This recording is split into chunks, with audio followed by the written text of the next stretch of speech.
ಅಮ್ಮನ ನೆನಪಿಗಾಗಿ ಕಲಾಶಾರದೆ ಲೀಲಾವತಿ ದೇವಸ್ಥಾನ ನಿರ್ಮಾಣ ಮಾಡಿದ ನಟ ವಿನೋದ್ ರಾಜ್.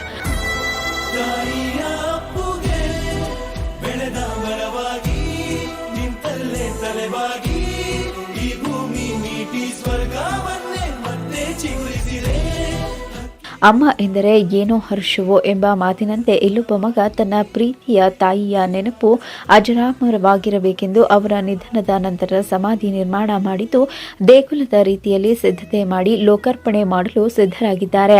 ಯಾರು ಆ ಮಗ, ಯಾರ ದೇಗುಲ ಅಂತೀರಾ? ಹಾಗಾದ್ರೆ ಈ ಸ್ಟೋರಿ ನೋಡಿ. ತಾಯಿಯೇ ದೇವರು. ವರನಟಿ ಡಾಕ್ಟರ್ ಎಂ ಲೀಲಾವತಿ ದೇಗುಲ ಎಂದು ಹೆಸರಿಟ್ಟ ವಿನೋದ್ ರಾಜ್ ನೆಲಮಂಗಲ ತಾಲೂಕಿನ ಸೋಲದೇವನಹಳ್ಳಿಯಲ್ಲಿ 1 ಕೋಟಿ ರೂಪಾಯಿ ವೆಚ್ಚದ ಭವ್ಯ ಸ್ಮಾರಕ.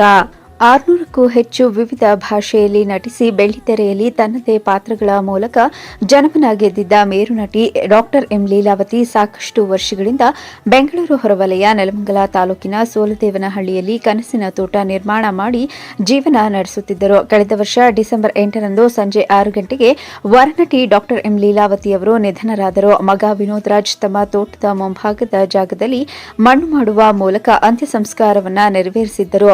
ತದನಂತರ ತಮ್ಮ ತಾಯಿಯ ನೆನಪಾಗಿಯೇ ಉಳಿಯಬಾರದೆಂದು ತಮ್ಮ ಪರಿಕಲ್ಪನೆಯ ಮೂಲಕ ಭವ್ಯವಾದ ಸ್ಮಾರಕವನ್ನ ನಿರ್ಮಾಣ ಮಾಡಿಸಿದ್ದು ಲೀಲಾವತಿಯವರ ಸ್ಮಾರಕಕ್ಕೆ ವರನಟಿ ಡಾಕ್ಟರ್ ಎಂ ಲೀಲಾವತಿ ದೇಗುಲ ಎಂದು ಹೆಸರಿಟ್ಟು ಉದ್ಘಾಟನೆಗೆ ಸಿದ್ಧರಾಗಿದ್ದಾರೆ.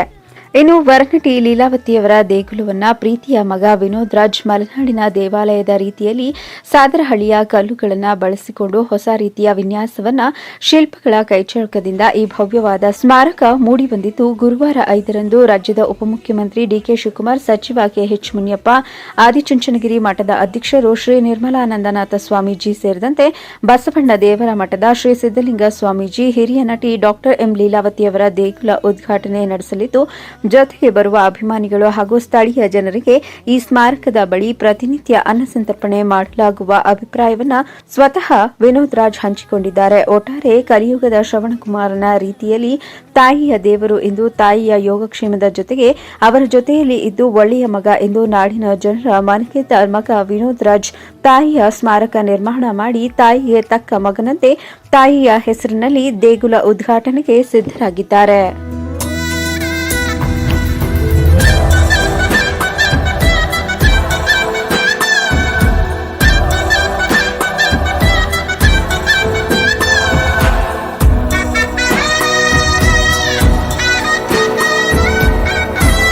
Dari